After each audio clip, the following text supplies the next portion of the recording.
today, but with a fascinating twist. Oh, this should be good. It is. Our guide is John Chavez, and his book, 171819, Redshirting Education, is not your typical parenting book. I've heard of it. Yeah. He comes at this not just as an educator, but get this, as a football coach. Interesting. So we're talking about someone who's spent over 20 years in the classroom, but also nearly 3 decades coaching football and baseball. You got it. And he's currently a TV commentator for high school football, so he's got a unique perspective on this. Definitely seeing these kids both on and off the field. And here's the kicker. He actually redshirted all 3 of his sons. We're all trying to figure out the best path for our kids, aren't we? It's complex. Definitely. And one of those really early decisions, a big fork in the road, is often about kindergarten. Right. When exactly should they start? You've likely heard the term redshirting. Mm-hmm. Holding a child back a year. Yeah, and it's often framed as, giving them a bit of an edge, a stronger start for school. It's a huge decision for families. Lots of hope tied up in it, but maybe some worry, too, about keeping up. Absolutely. So today we're doing a deep dive into John Chavez's book, 171819, Redshirting Education. Yeah, we want to really get under the skin of this practice, kind of unpack all the different angles he presents. Exactly. Our goal isn't to say redshirting is, simply good or bad. That's too simple. Right. It's about offering you, the listener, a more balanced picture. Using Chavez's insights to look at the potential upsides, but also, importantly, the drawbacks, the stuff that's maybe less obvious. So, where should we begin? The potential benefits Chavez identifies. Sounds good. Let's start there. What does he see as the positives of waiting that extra year? Well, a really central idea in the book is what he calls enhanced readiness. Okay, readiness. Yeah. That extra year, it can be really crucial for developing those foundational skills. Like what specifically? Think about things like paying attention, controlling impulses, managing emotions. The self-regulation piece. Exactly. A child who's a bit older might just be better equipped developmentally for the structure of school. Right, for the demands of a classroom. It's about giving them a stronger foundation for learning. That's the idea Chavez puts forward, setting them up for that stronger start. That makes a lot of sense intuitively. You can see how a little more maturity there could really smooth out that initial school experience. Mm-hmm. And Chavez also talks about how this might ripple out, affecting the whole classroom, doesn't he? He does. He suggests that if you have more kids in the class who are developmentally ready, well, it can make for a better learning environment for everyone. How so? You might see fewer disruptions, which means teachers can spend more time actually teaching. Less time on classroom management related to kids just not being quite ready for the structure. Precisely. More focus on instruction. Okay, so a calmer, more focused classroom. That's definitely appealing. What about more concrete stuff? Academics, maybe? Yeah, Chavez looks at that too. He discusses research suggesting potential initial advantages academically and even athletically. Athletically, too. Interesting. The thinking is, greater cognitive maturity might mean better scores on tests, better class performance, at least early on. And the athletic side. Well, that extra year can mean a real difference in size, strength, coordination. Ah, okay. Which could open up more opportunities in sports, especially early sports. Potentially, yes. That's part of the argument. You can see why parents would find those potential boosts attractive. And I guess also just wanting to reduce stress for their child. Absolutely. Chavez really emphasizes that. Giving them that extra year might ease the pressure, especially for younger kids who might struggle to keep up with peers maybe 12 months older. So they don't feel like they're behind right from the start. Yeah, helping foster more positive attitude towards school, Yeah. Building confidence instead of early frustration. Okay, so we've laid out some of the potential positives Chavez discusses. Enhanced readiness, classroom dynamics, academic or athletic edge, reduced stress. But like any big choice, you absolutely have to look at the other side of the coin. Right, the potential downsides. Yeah. What does Chavez highlight there? Things maybe people don't think about as much. Well, one of the biggest points, and it's a really critical one, is equity. Equity, how so? Redshirting just isn't an option for everyone. Think about the cost, an extra year of childcare or preschool. Right, that can be a massive financial burden. Exactly, especially for families relying on public schools starting as soon as possible. So redshirting could actually widen the gap between advantaged kids and disadvantaged kids. Creating a kind of disparity right from day one of kindergarten, that's a really serious consideration. It really is. It's not an equal choice for all families. And you mentioned earlier that readiness could improve classroom dynamics, but Chavez also points out potential challenges there too. He does. It's sort of the flip side. If redshirting becomes more common, you get classrooms with a much wider age range. And that makes things harder for teachers. It can, yeah. You've got kids at very different developmental stages, different skills coming in. It demands more complex teaching, more differentiation, more sophisticated classroom management. So potentially more work for teachers who are already juggling so much. It could certainly add to the complexity of their job. What about the social side for the kids themselves? The ones who are redshirted? That's another nuanced point Chavez raises. While some kids might thrive being a bit older, others might actually feel, well, a bit out of sync with their classmates. Especially as they get older. Yeah, when that age difference becomes more noticeable socially. And there's also a risk maybe of unintended social stuff happening because of the age gap. Like what? Maybe older, more developed kids inadvertently making younger ones feel excluded or maybe some resentment. It's subtle. Those less obvious social dynamics are important. And Chavez also flags a concern about delayed intervention. That sounds serious. It is. Think about kids who might have, say, developmental delays or learning disabilities. Okay.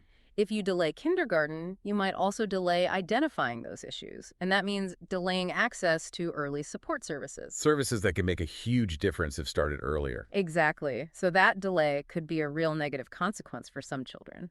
And one last potential downside.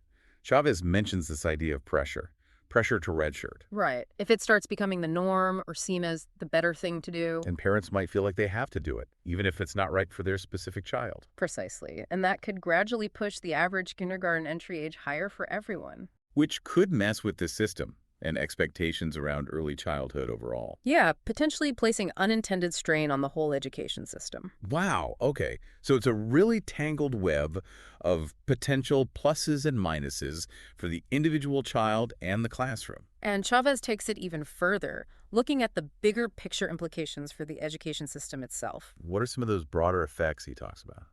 Well, he discusses how expectations might shift. Like, what's considered normal for a kindergartner's skills? If the average kid starting is older? Then schools might, maybe without meaning to, start gearing their curriculum towards those slightly older, more mature kids. Which could put younger kids, the ones who aren't redshirted, but are technically the right age, at a disadvantage. Exactly. Even if they meet the traditional age cutoff, the goalpost might have subtly moved. That could really change the feel of early elementary education. What about longer term, beyond those first few years? Chavez points out something interesting there. While you might see those early academic bumps. The ones we talked about. Yeah. Research often suggests those advantages tend to, well, level off. By middle school or high school, the redshirted kids don't necessarily outperform anymore. Huh. So the initial advantage fades.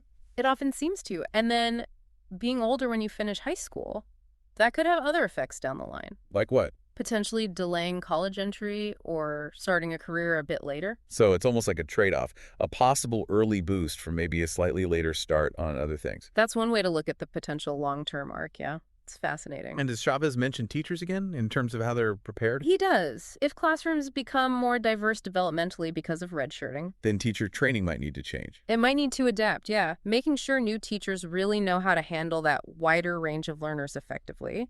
More focus on differentiated instruction, maybe a deeper dive into child development across a broader age span. That makes sense. And policy-wise, what should districts or policymakers be thinking about, according to Chavez? He suggests they might need to look again at their kindergarten entry rules. Because of rising redshirting rates. Yeah. Maybe consider more standard age requirements, or perhaps provide much clearer guidance to parents laying out all the pros and cons we've discussed. Or maybe alternatives. Right, things like transitional kindergarten programs, an extra year of development, but without formally delaying entry into the K-12 sequence. So we've really covered the potential benefits, the drawbacks, the system-wide effects. It's a lot to weigh. It really is. But you know what really struck me reading Chavez's book was when he shared his own family's story, his son's. Oh, absolutely. That part adds such a crucial human layer, doesn't it? It moves beyond the statistics. It really does. Because his sons had such different paths, and it wasn't always predictable based on when they started school. Exactly. It shows how much else goes into a child's journey. So let's touch on those stories.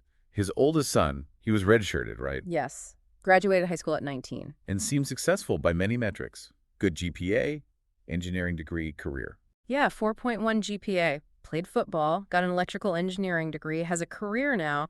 Looks like a success story on paper. But Chavez mentioned struggles too. He did. He shared that his son dealt with self-confidence issues sometimes. So redshirting wasn't like a magic wand. Right, doesn't erase all potential challenges. Not at all. Then the middle son started school on time. Seems so. Star athlete early on, middle school. But things changed. Yeah, high school football dreams kind of got derailed by injuries.